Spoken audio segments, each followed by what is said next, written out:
2024 का आगाज हो चुका है और मुख्यमंत्री नायब सैनी ने आज नाडा साहिब गुरुद्वारे में माथा टेक कर इसका आगाज कर दिया है। आज से अगर बात करें रैलियों की, जनसभाओं की, बीजेपी की शुरू हो जाएंगी और इसकी शुरुआत गुरुद्वारे से गुरु साहिब का से मत्था टेक के की गई है। और तस्वीरें आपको दिखा देते हैं, ये नाडा साहिब की तस्वीरें हैं जो कि अपने आप में ऐतिहासिक गुरुद्वारा है और यहाँ पर आके माथा टेका है। और मुख्यमंत्री ने कहा है कि जो काम पिछले 10 सालों में प्रधानमंत्री नरेंद्र मोदी की सरकार ने और पूर्व मुख्यमंत्री मनोहर लाल की सरकार ने हरियाणा में किए हैं, उन्हें आगे बढ़ाया जाएगा। और इसके साथ ही उन्होंने कहा है कि आगे लोगों को जन जन तक जो भी सेवाएं मौजूदा सरकार की ओर से दी गई हैं उनके बारे में बताया जाएगा।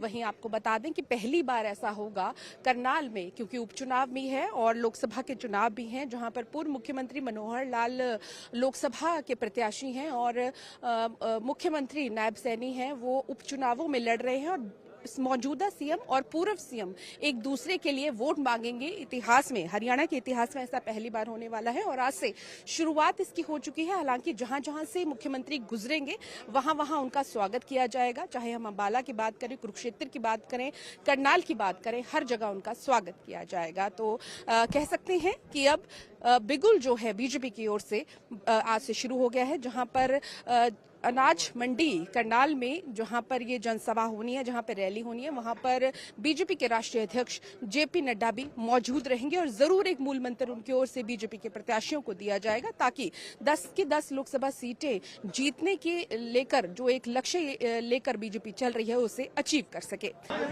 करनाल में हमारे भारतीय जनता पार्टी के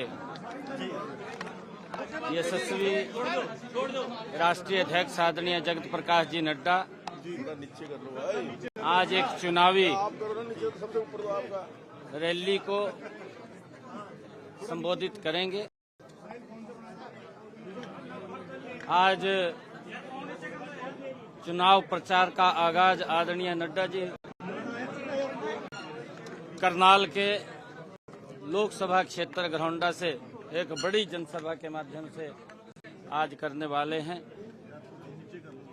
और आज मैं गुरु महाराज जी के चरणों में शीश नवाने के लिए आया था कि पिछले 10 वर्षों में देश के यशस्वी प्रधानमंत्री आदरणीय नरेंद्र मोदी जी ने भारत को जो एक नई दिशा देने का काम किया है, भारत के अंदर दूर दराज बैठे हुए गरीब व्यक्ति तक एक योजनाबद्ध तरीके से लाभ पहुंचाने का काम किया है, गरीब के चेहरे के ऊपर मुस्कान लाने का काम इन 10 वर्षों में किया है।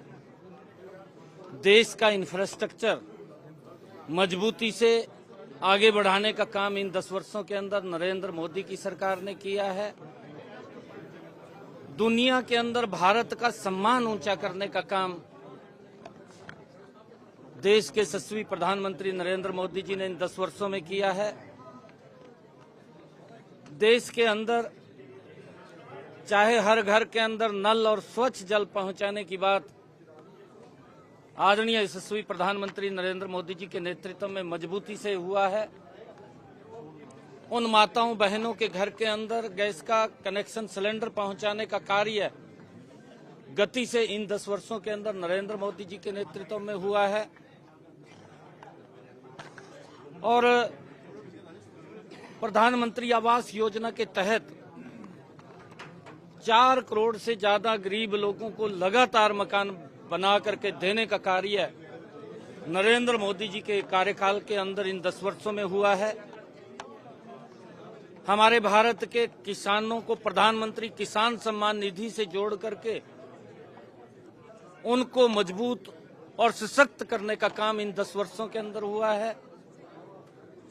प्रधानमंत्री फसल बीमा योजना जैसी योजना बना करके किसानों को सुरक्षित प्राकृतिक आपदा से करने का कार्य इन 10 वर्षों के अंदर नरेंद्र मोदी जी के नेतृत्व में हुआ है।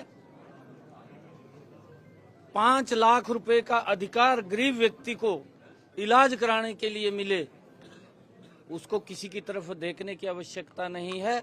एक योजनाबद्ध तरीके से उन तक लाभ पहुंचाने का काम इन 10 वर्षों के अंदर नरेंद्र मोदी जी की सरकार ने किया है। अगर हम देखें हरियाणा के अंदर ये डबल इंजन की सरकार थी।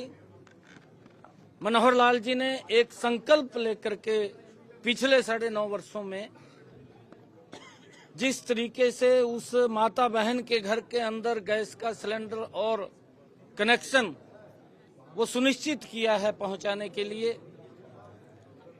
और हमारे हरियाणा के अंदर बिना पर्ची बिना खर्ची के युवाओं का एक बड़ा विश्वास इस सरकार के अंदर 10 वर्षों की डबल इंजन की सरकार में हुआ है।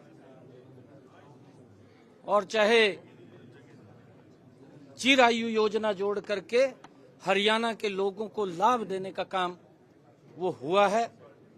आज ये डबल इंजन की सरकार ने जो देश और प्रदेश में लोगों के हित में, लोगों की सुरक्षा के लिए, देश के सम्मान के लिए जो कार्य किया है, आज मैं गुरु महाराज जी के चरणों में शीश नवाने के लिए नड्डा साहब जो ऐतिहासिक भूमि है, आज यहां पर आया।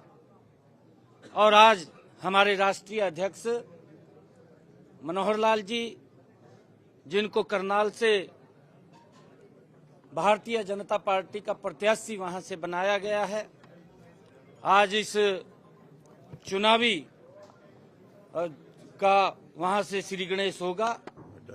आदरणीय जगत प्रकाश जी नड्डा उसके अंदर आएंगे और हरियाणा की 10 लोकसभा की सीटें बड़े मैंडेट के साथ जो काम किए हैं, उस काम के बल के ऊपर नरेंद्र मोदी जी जैसा व्यक्तित्व जो गरीब को भी मजबूत करने के लिए लगा हुआ है, भारत को भी सशक्त बनाने के लिए लगा हुआ है, जिनका एक विजन है कि 2047 तक ये राष्ट्र, ये विकसित राष्ट्र बने, उसका एक विजन लेकर के काम कर रहे हैं। उस विजन को और सशक्त करने के लिए हरियाणा से 10 के 10 कमल के फूल खिला करके नरेंद्र मोदी जी को तीसरी बार प्रधानमंत्री बनाने का काम करेंगे। देखिए, मैं यहाँ से करनाल की तरफ जा रहा हूँ। अभी आप देख रहे हैं यहाँ नड्डा साहब के अंदर भी कितनी भारी संख्या के अंदर कार्यकर्ताओं का जो उत्साह, जो जोश देखने को मिल रहा है। इसी प्रकार से जिस रास्ते से निकलेंगे उस रास्ते के ऊपर कार्यकर्ता वो स्वागत के लिए और एक जोश की 10 की 10 हमने लोकसभा की सीटें।